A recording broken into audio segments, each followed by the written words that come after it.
And it's interesting that nowadays we can have people who are labeled as Christians, right? I'm not sure about that label. But people who do consider themselves to be followers of Jesus Christ. And then they find themselves among other people, people who may not even believe in God, but have studied our scriptures. People of other faith groups. And these people know more about their Jesus than some people who consider themselves to be Christians. Well, that's a no-no. That can't be. We must spend time with God. We must delve deeper into His Word. The answer to your every question is in that amazing book.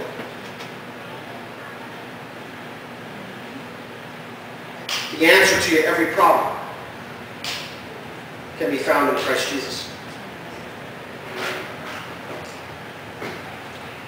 And Jesus is not really interested in a religion. He's interested in a relationship.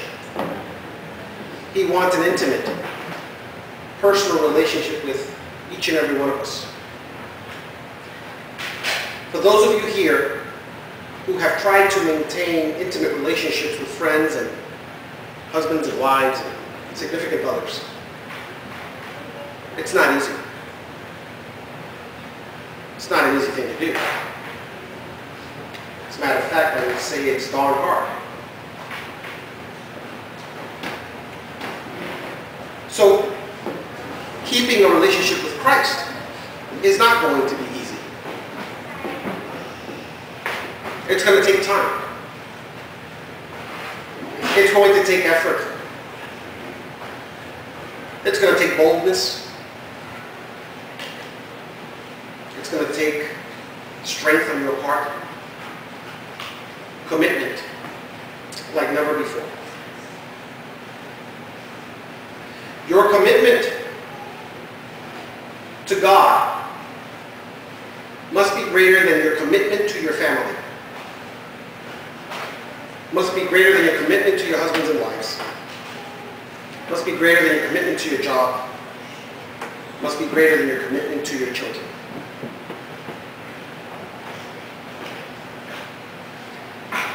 When we commit ourselves to God at that level, His mercy, His blessings, His protection will trickle down upon all our loved ones. Our children, our loved ones, our husbands and wives, our significant others. We will be blessed at work because we have committed to Christ. We need to commit. We need to submit to His sovereign authority. Once we do this, we start to find out that this is not a race of religions. That we are all in the same race. It's called the human race. We start to find out that all these people that are under these different umbrellas are all just trying to belong. And like us, they are out there seeking for the answers to their questions. We belong to God. We were created by God. Whatever people want to call themselves nowadays, that's not truly up to them. And I'm not concerned with it. I do know that in my scripture, God says that He will be merciful on those He wants to be merciful on. He will have compassion on those He wants to be compassionate with. So it does not depend on man's desire or efforts. How we as a people have come to a place of judging others and hurting others and condemning others and, as you've heard in the news, killing others for the sake of a message. We do this because we are oppressed. We do this because no one is listening to us. We do this because they did it to us. I say you're wrong. There is no justification for taking someone else's life. There is no justification for doing what is wrong. If you are being to live a life of oppression under someone else's, under some tyrant, under some dictator, under another group of people, live it well. Live it in peace. The great Dr. King used to say that if you're going to be a street sweeper, be the best street sweeper that you can be. And I say that if you were meant to be a slave, then be the best slave that you can be. But honor God in all that you do. We must learn as a people to have mercy. When I was a young boy, my mom said that if I did not have mercy, God would not have mercy on me. That if I did not love, that I would reject God's love for me. And that if I did not care for His creation, no matter what flag they waved, what banner they held, that I would not be taken care of someday. Please do not get caught up in the media. The media is not necessarily the truth. And I have to say not necessarily because we do have some good journalists out there. We have some good independent media forums and outlets out there. But even their stories are incomplete. Because unless your story is coming from the people that are living it, chances are it's not totally correct.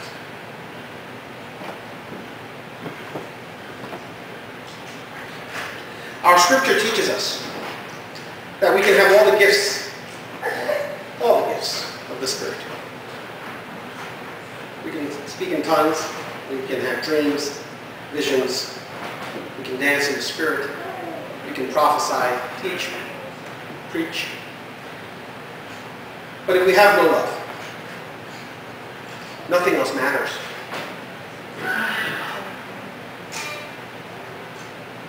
The message that must come forth from us through our actions, through our words, should be a message of love. The Master went as far as telling us that we would be persecuted, that we would have to suffer, that we should take up our own cross and follow Him. We have been warned. It's surprising to me, I guess as Peter was surprised, when those around him acted as if they were surprised. When people come to me and say that many people have been killed because of some fundamentalist or some radical, they say, "Are you surprised?" They say, "I'm not." If you ask me if I'm sad, I will say yes. If you ask me if I am hurt, I will say yes. If you ask me if I'm surprised, I say, no, I'm not. It is not easy. It is not easy to live a righteous life. It is not easy to live the way of the wise. But it is so worth it. It's all so worth it. If we look in our scripture, we are always asked to be imitators of God, imitators of Christ, imitators of our Father in heaven. If you look at Luke 6:36, and I'm just going to use a couple of verses just to bring the message of mercy home. Because mercy is needed now, needed today, more than ever. Luke 6:36, and you can either look it up or write it down or do what you need to do, but study it at home. It says, "Be merciful, even as your Father is merciful." I'll say it again. Be merciful, even as your Father is merciful. It's interesting to me how many people look at Scripture and look at what God tells us and look at it as if it's some sort of a suggestion. Ladies and gentlemen, when the Master speaks to you, it is not a suggestion, it is a mandate. In other words, he is expecting that you will be obedient, that you will adhere to his word. Hence the word believe, right? The word believe, to adhere to and to obey. Believe in me and you shall be saved. Adhere to me and obey me and you shall be saved. It is not a suggestion. The Master is saying, be merciful. Apply mercy unto others. Just as your Father in heaven is merciful unto you.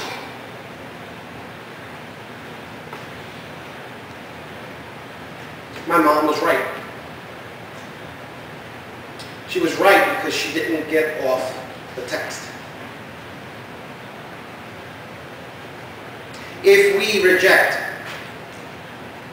or if we are not merciful unto others, chances are we will be rejecting God's mercy upon us in our time of need. We should not allow that to happen. And then he moves on in Matthew chapter 5, verse 7. Goes a little deeper. And he says, blessed. So here's a little reward. So not only is he expecting from us, but he's going to reward us in the process. He says, blessed are the merciful, for they shall receive mercy. Now, take those two verses and put them together. And you have the answer. Hallelujah. Be merciful as your Father is merciful, and blessed are the merciful, for they shall receive mercy. There it is. Amen. Blessed are the merciful, because you will then receive mercy. Praise God. Do not reject God's mercy upon your life. Do not reject God's compassion upon your life. And I'll finish with this. Matthew 9:13.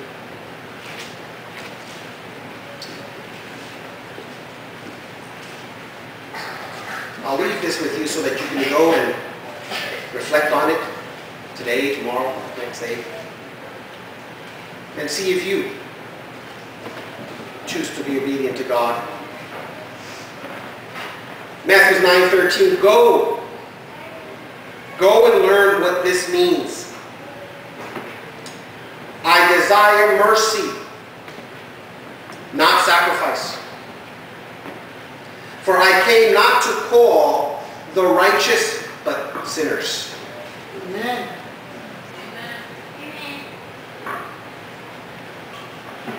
Hallelujah. Because there are people out there doing things differently than you do, doesn't make them bad people. It makes them unique.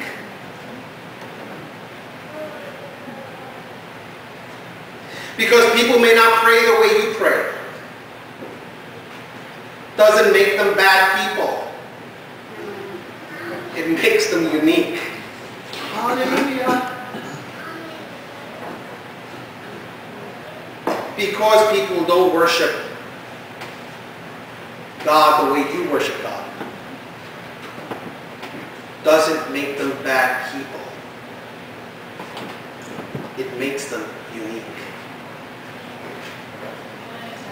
I say, get rid of this word tolerance. I don't want to tolerate them. I want to understand them even if I don't agree on everything. I don't want to tolerate any of you. I want to get to know you. I want to get to love you, even if we don't agree on everything. Thank you. God bless you.